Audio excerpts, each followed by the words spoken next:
TikTok, you bastard. All right. Dude, I cannot stop swearing. I really apologize, You're everybody. heated today.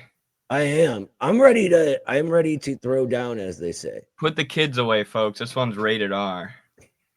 All right, here we go. Let's play this.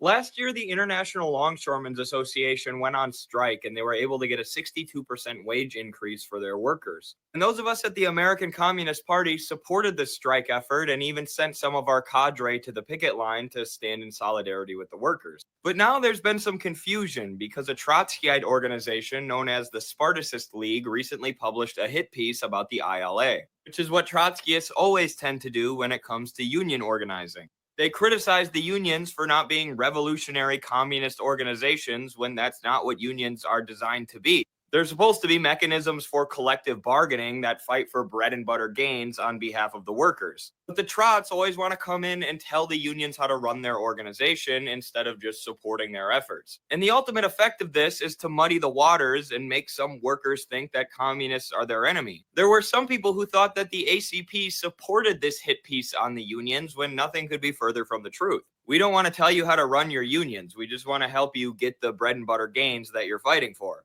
Unions aren't meant to be a revolutionary political organization.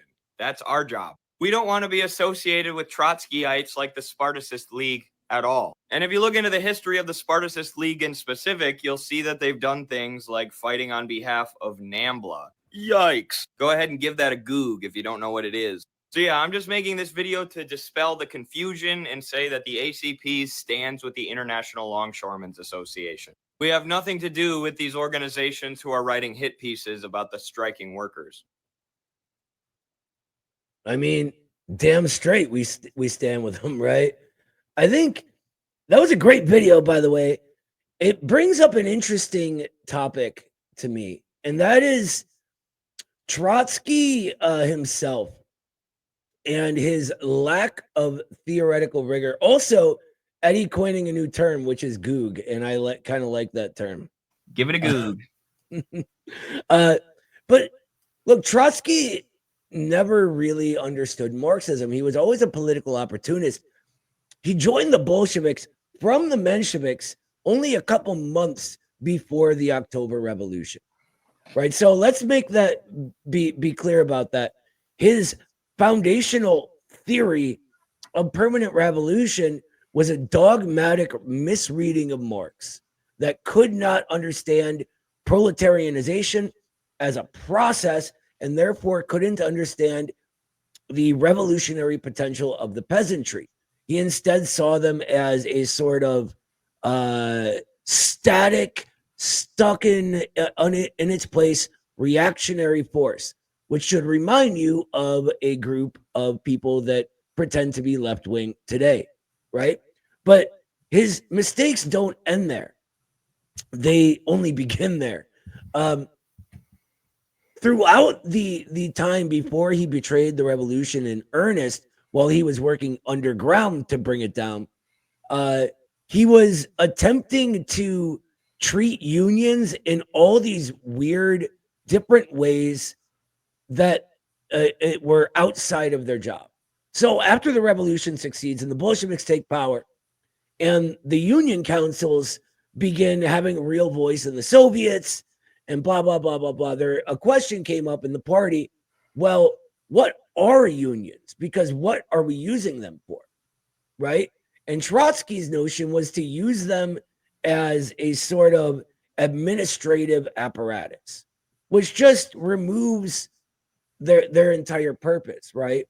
And Lenin says, no, you moron. At their essential level, what they are is a school of communism. As they're going through their own representation precisely on the job site, they're learning what communism is. And then we can take, those who qualify into the party.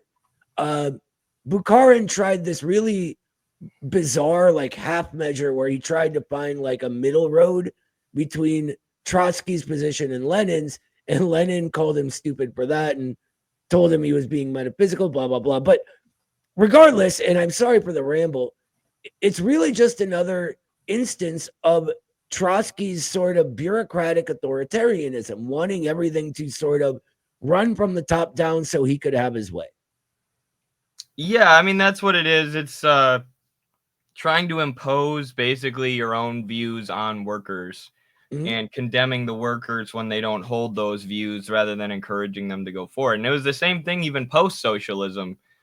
Stalin promoted collectivization by inspiring and educating the peasants and farmers and workers. Trotsky wanted it all forced. He wanted more forced labor, forced collectivization, which, you know, the history always gets inverted. They tell you that Stalin was the dictator and Trotsky was the, the democratic one, when it was actually the reverse in a lot of situations like that. And this is why Lenin wrote so much on the trade union question and why that video was so easy for me to make, and it was interesting for me to make because it was applying the theory I had read from Lenin in real life. I mean, you can read this theory, but until there's a real Marxist-Leninist party engaging in the same kind of activism, if you want to call it activism, in politics that the Bolsheviks were, right, it's hard to completely apply it in practice or apply some of the things in practice. So it's really cool to see that now, because of the work of the ACP, I'm able to take lessons from Lenin and apply them to concrete situations that are going on the ground. And I'll say this, and I think Noah would agree with me. The longer that we're in the party, the more we realize that Stalin was right and Trotsky was a regger. The more you deal with actual concrete problems of party building and organizing, the more you realize that Stalin and Lenin were right about pretty much everything. Yeah. I mean, that has been something we've talked about, right?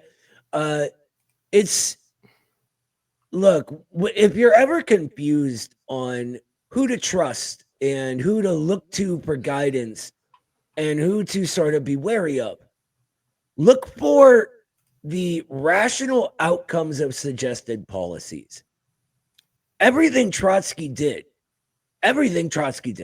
from like Jump Street tried to drive wedges into the party, tried to split it into sides, tried to get it fighting with himself. For instance, there's the famous, his first giant embarrassment on the workers' opposition bloc, right? He was trying to officialize and formalize a workers' opposition bloc just to, argue against whatever the majority was saying in the party.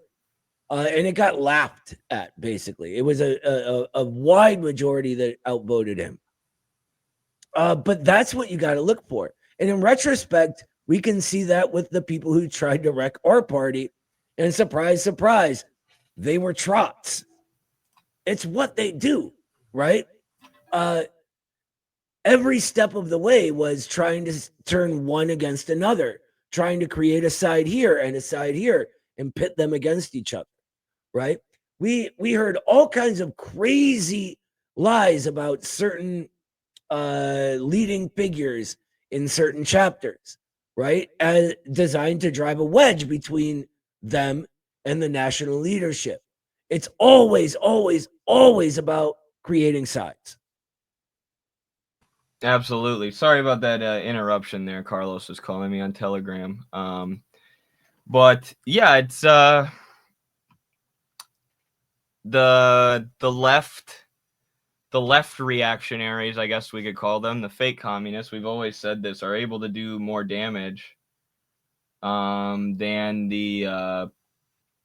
even the right wingers in a lot of ways, because they claim to be communists, they claim to be on the right side, and they muddy the waters, and they can create a bad image for the real communists. They can create a negative image for those of us who are trying to organize the unions and respect and understand what the unions actually are, and what their demands actually are and what they're actually for. So it's damaging, and it's harder to see with the Trots. I guess at a time when there wasn't a Marxist-Leninist party in America, the Trots didn't seem so bad because at least they're criticizing imperialism and whatnot sometimes and taking good positions compared to liberals. But then once you have an actual Marxist-Leninist party, you really see the damage and the danger of these Trotskyites, and what their fake communism can do to a party that's actually trying to establish something real. Lenin should have negotiated Brest-Litovsk. What do you think about that, Noah? I mean, it almost got tanked because Trotsky spurged out and refused to sign. Right. So I mean, Lenin, I don't know. Lenin was a little bit busy at the time, but one of their best negotiators during that era was Molotov, right? Molotov was brilliant, and he could see being played coming a mile away. It's actually why the Soviets ended up not part of the World Bank and IMF, was Molotov's eye for that kind of thing. And he tried to negotiate them to have a place in there, but it wasn't in the cards.